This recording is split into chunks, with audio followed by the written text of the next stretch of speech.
Hello students, आज हम triangles में criteria for congruence of triangles देखेंगे कि कॉन्ग्रुएंसी ऑफ ट्रायंगल्स के लिए क्या क्या क्राइटेरियाज होते हैं। पहले एक एक्टिविटी से देखते हैं। Draw two triangles with one side 3 centimetre, माने दो ट्रायंगल्स का एक साइड 3 सेंटीमीटर होना चाहिए।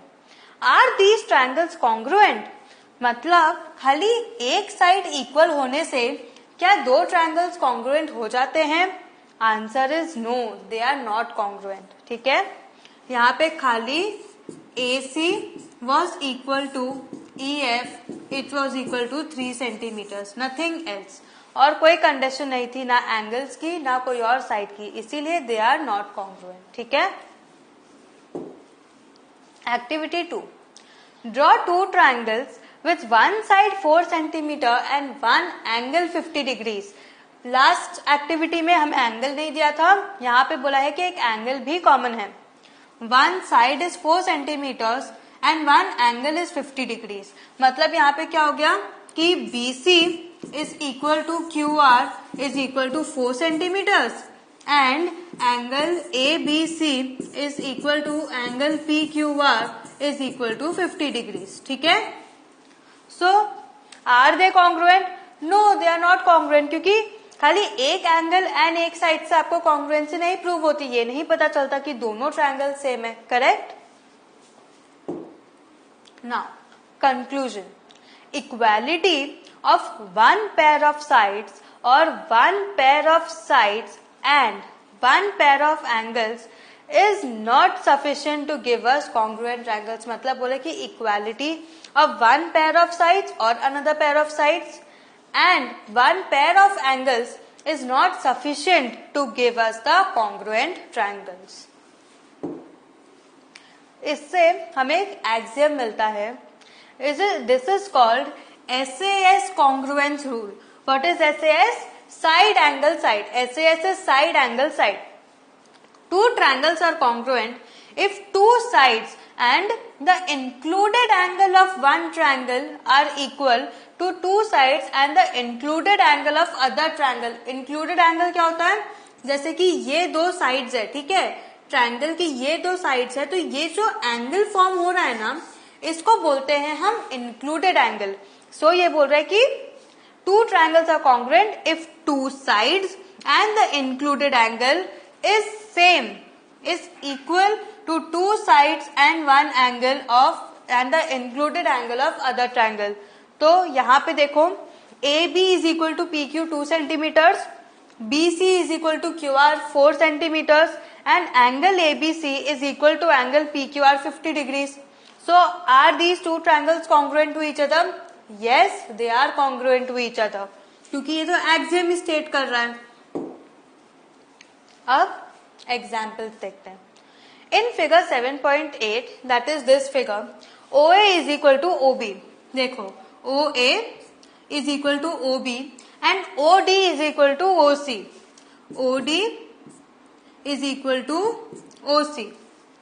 Show that triangle AOD is congruent to triangle BOC। ठीक है, and AD is parallel to BC। Now in triangle AOD and triangle BOC, OA is equal to OB given, OD is equal to OC, this is also given, correct? Now, since angle AOD and angle BOC form a pair of vertically opposite angles, हमें पता है कि जब दो lines एक point पे intersect करते हैं तो दो एंगल्स जो फॉर्म होती है वो वर्टिकली ऑपोजिट हो जाती है and they are equal, that is angle AOD is equal to angle BOC। So we have angle AOD is equal to angle BOC। So triangle AOD is congruent to triangle BOC, SAS congruence rule, that is two sides, that is OA is equal to OB, OD is equal to OC, two sides and one angle is equal, two sides and the included angle is equal to the other triangles, two sides and the included angle। Correct, मिल गया। अब second, आपको क्या चाहिए, you need to prove that AD is parallel to BC, correct. So in congruent triangles AOD and BOC other corresponding paths are also equal, correct. हमें पढ़ा है कि हमने पढ़ा था वो CPCT वाला। तो angle OAD is equal to angle OBC, angle OAD is equal to angle OCB, correct. और angle OBC pair of alternate angles for line segments AD and BC, therefore AD is parallel to BC। देखो हम हमेशा क्या पढ़ते हैं कि दो line segments होता है, अगर if those two lines are parallel तो एक ट्रांसवर्सल होता है, तो वो ट्रांसवर्सल में जो इंटीरियर ऑल्टरनेट एंगल्स होते हैं वो इक्वल होता है। बट यहाँ पे क्या बोला है कि यहाँ पे दो लाइन सेगमेंट्स हैं AD एंड BC, ठीक है। ये दो line segments AD and BC है। हमने ये प्रूव कर दिया कि triangle AOD is congruent to triangle COB। उससे हमें क्या पता चला कि corresponding parts are also equal. तो हमें मिल गया कि angle OAD is equal to angle OBD, alternate angles. So जब हमें ये पता चल गया कि angle OAD is equal to angle OBC and BC and AD are line segments, इससे हमें ये पता चला कि CB is parallel to AD। समझ में आया, इंटीरियर ऑल्टरनेट एंगल्स। सो आपको हर एक एस्पेक्ट से, हर एक एंगल से सोचना है कि क्या ये प्रूफ हमें कैसे प्रूफ करना है, ठीक है। Now example 2, AB is a line segment and line L is its perpendicular bisector। AB line segment है and जो line L है is its perpendicular bisector। If a point P lies on L, show that P is equidistant from A and B। मतलब क्या बोल रहा है कि ये जो P का डिस्टेंस है A and B से वो सेम होना चाहिए, ठीक है। So line L is perpendicular to AB। तो इससे क्या पता चलता है कि C is the midpoint of line AB, correct। That means AC is equal to CB। Now अब यहाँ पे देखो, जब वो लाइन L परपेंडिकुलर जो है AB के, दो ट्रायंगल्स फॉर्म हो रहे हैं, triangle PCA and triangle PCB। So in triangle PCA and triangle PCB AC is equal to CB because C is the midpoint of AB। Angle PCA is equal to angle PCB 90 degrees and PC is equal to PC common. देखो AC is equal to CB, angle PCA is equal to angle PCB 90 degrees, क्योंकि PC is the line L में PC is perpendicular to AB and इस triangle में PC common हो गया, PC is equal to PC। तो क्या तीन conditions हैं? हाँ, तो ये क्या हो गए, कॉन्ग्रुएंट। कॉन्ग्रुएंसी प्रूफ करने के लिए आपको 3 कंडीशंस चाहिए होते हैं, ठीक है। सो triangle PCA is congruent to triangle PCB using the SAS rule। आपको यहाँ पे रूल मेंशन करना बहुत जरूरी है, this is compulsory, without this you can lose marks, okay. And so PA is equal to PB। इससे क्या पता चलता है कि जब आपके दो ट्रायंगल्स आपको कॉन्ग्रुएंट मिल गए तो कॉरेस्पॉन्डिंग पार्ट्स भी दो ट्रायंगल्स के इक्वल होते हैं, that is PA is equal to PB, correct. So हमें मिल गया कि जब PA is equal to PB मतलब P is equidistant from A and B and so they are corresponding sides of congruent triangles, okay. अब हम जाते हैं नेक्स्ट थ्योरम में। अब ये है ASA congruence rule, that is angle side angle. अभी तक हमने क्या देखा था, SAS साइड एंगल साइड, और अब हम देख रहे हैं ASA that is angle side angle congruence rule. Two triangles are congruent if two angles and the included side of one triangle are equal to two angles and the included side of other triangle। ये triangle है, ये एक triangle है, ये एक triangle है, ABC PQR। Suppose AB is equal to PQ and AC is equal to PR। तो बोल रहे हैं कि two angles and the included side are equal. अब suppose angle A is equal to angle P angle B is equal to angle Q, ठीक है। जब angle A is equal to angle P and angle B is equal to angle Q, so उससे self implied क्या होता है कि AB is also equal to PQ। यहाँ पे हम पहले नहीं अज्यूम करेंगे कि AB is equal to PQ, ये हमारा प्रूव हो जाएगा थियरम 7.1 से, ठीक है। So when angle A is equal to angle P and angle B is equal to angle Q, then AB is equal to PQ using the ASA congruence rule. Now अब है AAS congruence rule, ठीक है। AAS is what? Angle side congruence rule.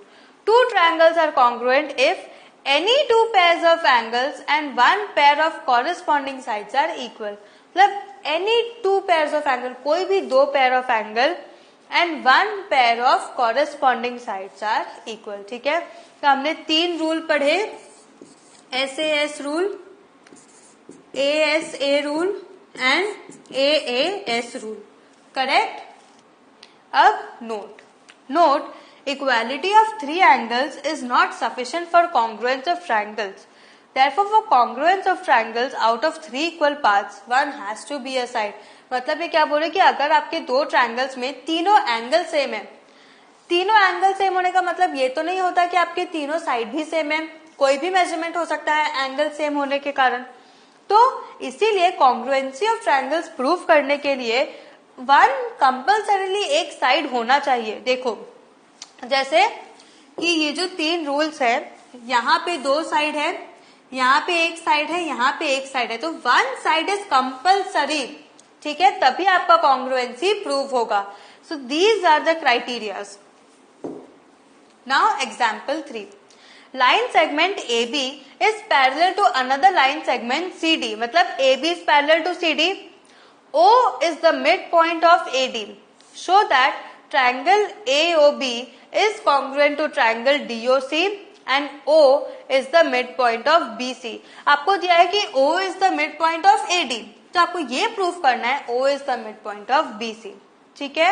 यहाँ पे आप कौन से दो ट्रायंगल्स लोगे, triangle AOB and triangle DOC। उसमें क्या है, angle AO is equal to OD, correct. AO is equal to OD given, angle ABO is equal to angle DCO, alternate angles, angle BAO is equal to angle ODC, या फिर angle ABO is equal to angle DCO, ABO is equal to angle DCO। यहाँ पे क्यों, क्योंकि AB is parallel to CD and your CB is the transversal, correct. हमने समझा है कि जब भी दो पैरेलल लाइंस का कंडीशन आए कि गिवन है कि दो लाइंस पैरेलल हैं, तभी हमें स्ट्राइक हो जाना चाहिए कि कौन सा ट्रांसवर्सल है एंड कौन से दो एंगल्स इक्वल होंगे। सो हमें मिला this angle is equal to this angle, correct.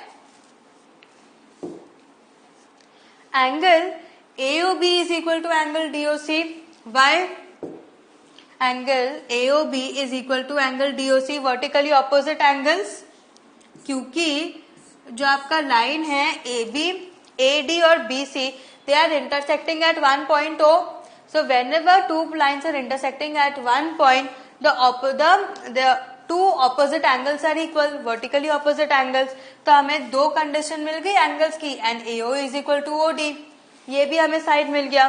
सो क्या दोनों ट्रायंगल्स कॉन्ग्रुएंट हो गए, बोलो, हो गए, very good. Therefore angle AOB is congruent to triangle DOC using the AAS rule, that is angle side rule, correct। now अब आपको क्या प्रूव करना है, आपको प्रूव करना है O is the midpoint of BC, ठीक है।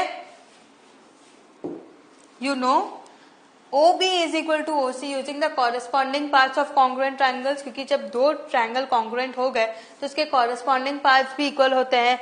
सो O is the midpoint of BC, ठीक है। खाली यहाँ पे कौन सा कैच था, corresponding parts of congruent triangles. I would suggest कि आप CPCT की जगह फुल फॉर्म लिखो, corresponding parts of congruent triangles, ठीक है। So what have you learn today? आज हमने देखा criteria for congruency of triangles. इसमें आपने देखा 3 rules, AAS, ASA and SAS।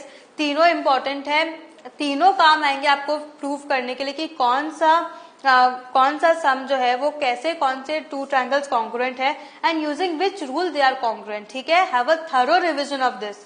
Thank you.